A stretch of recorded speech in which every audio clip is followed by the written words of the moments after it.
Hello everybody, arKdia here, and today I'm going to share 5 Jrpgs that I enjoy, but not generally held in high regards. In other words, 5 Jrpg people hate that I enjoyed playing. Now, I'm not saying that these games are perfect, because they do have their flaws, but what I can say is that I actually enjoy playing through these games despite the negativity surrounding them. But before we continue on, I just want to say that this video is based on my own personal opinion, and we all have our own personal taste. This video is not meant to say that you're wrong for hating on these games, because I just wanted to share my thoughts on why I enjoyed playing them. But if you have your own thoughts, then please feel free to leave a comment. Oh, and there is no particular order to this list, and there might be some minor spoilers ahead, so you have been warned. Alright, so the first game is going to be Kingdom Hearts Chain of Memories. For those that don't know, Chain of Memories is a sequel to Kingdom Hearts and was released in 2004 for the Game Boy Advance. It was developed by Jupiter Corporation and published by Square Enix. Now you might be wondering why this game is on this list, because it received a lot of good reviews. It has a Metascore of 76 and an 8.8 user score. Not only that, but it's also considered to be one of the best Game Boy Advance games out there, so why is this game on this list? Well, if you ask, let's say, 10 Kingdom Hearts fans to list Kingdom Hearts games from good to bad, then 8 out of 10 of them would probably put Chain of Memory dead last alongside with Recoded. I might be exaggerating a bit, but I understand why people don't find this game interesting. It has a weird gameplay mechanics that revolves around the usage of cards, and that card system represented both the combat and as means to traverse through different maps. A far cry from what we were used to in a Kingdom Hearts game.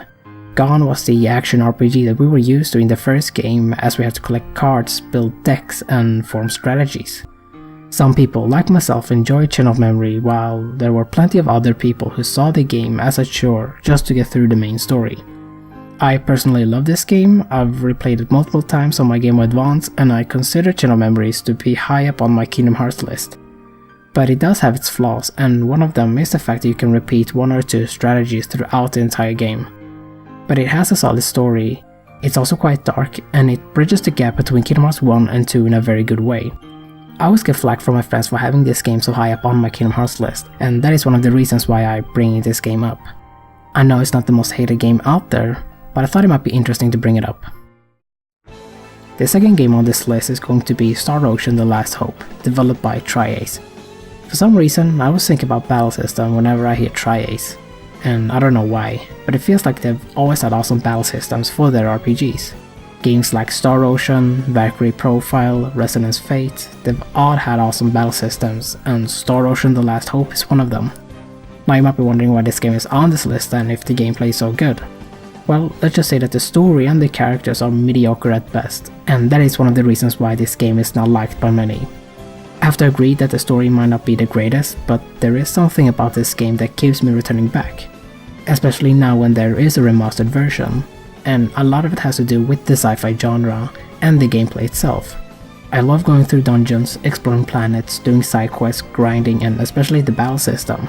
My god, the Last Hope's battle system might be one of my favorites when it comes to action RPGs. It's fast, flashy, but most importantly it's fun. But that is it. As I said earlier, the only reason why I enjoy this game is mainly because of the gameplay and the genre and nothing more. I find the story mediocre, but I have to say that I do like how the characters interact with each other, and the game does have a lot of hilarious skits. But if you compare The Last Hope to any of the previous Star Ocean games, then I will probably put the first and the second game ahead of this one. But I still enjoyed The Last Hope despite its shortcomings. Now there is another Star Ocean game that is even more hated, and fortunately I have not played it yet, so I can't say much about that game. Next we have Xenosaga Episode 2.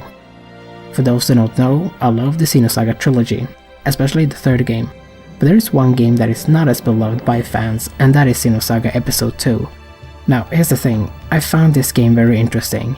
It is a direct sequel to the first game, and let me just say that Monolith Soft made some interesting but weird changes to it.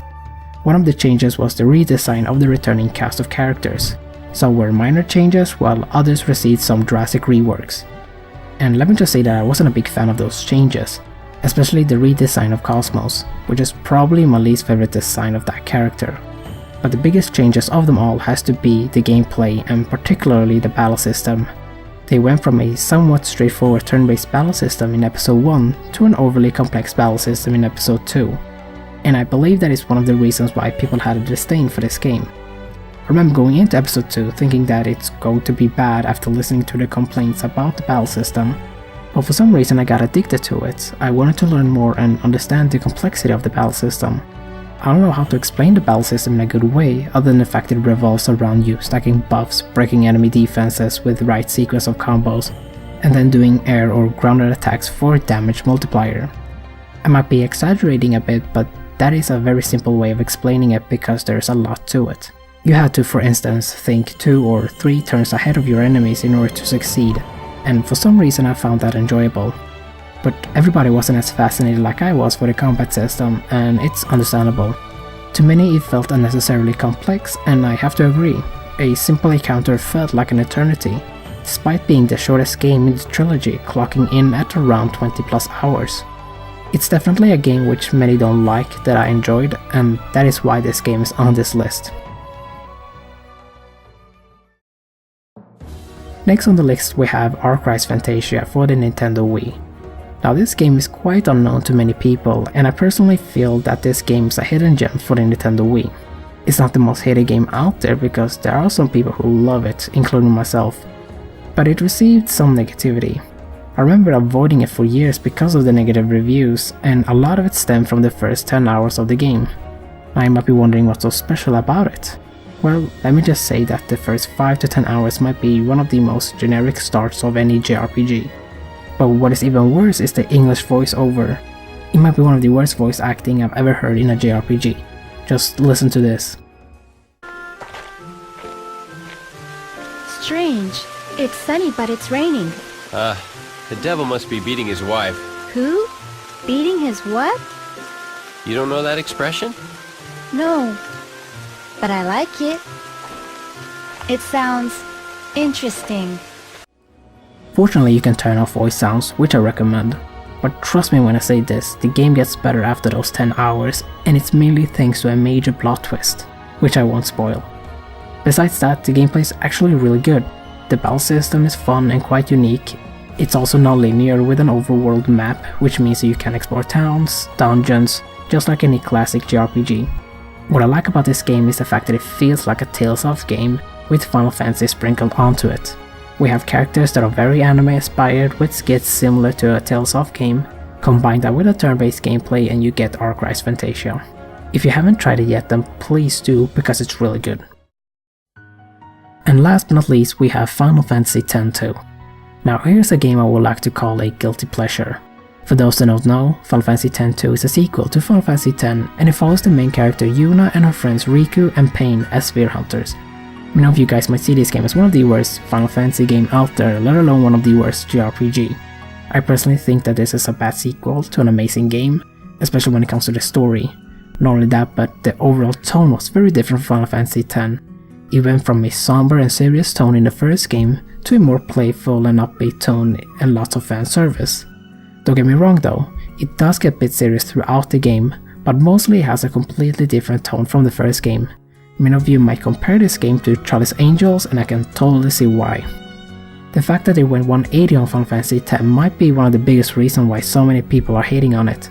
Not only that, but it was also around the time when Squaresoft merged with NX, and there were also a couple of key figures who left the company around that time as well.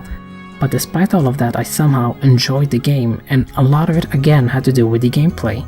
The game is mission based, but you do get to travel anywhere on Spira, and that is something that I felt missing in the previous game. Another cool feature is the job system, or in other words known as dress spheres. You can collect these dress spheres throughout the game, but you can also change your dress sphere in mid-battle, which is an awesome feature. There's also many side missions that you can do, although many of them can be tedious. But overall there's a lot of stuff that you can do, which I like. I've finished the game multiple times, mainly for that perfect ending, which can be very annoying to get because you need to complete it 100%. And trust me when I say this, you cannot get a perfect ending on a blind run without using a guide, so you're basically forced to utilize the new Game Plus feature. I understand why many don't find this game enjoyable because it's so different from Final Fantasy X. To be honest, I don't see a reason to have a sequel. You could have ended the story after 10. Not only that, but I also see Final Fantasy X as a better game. But despite all of that, I still enjoyed playing Final Fantasy X too, and its non-linear gameplay. And there we go, 5 not so popular JRPG that I enjoy playing. If you have your own list, then please feel free to share it in the comment section, leave a like if you enjoyed this video, and subscribe if you're interested in gaming and anime related stuff. Take care, and I'll hopefully see you guys next time.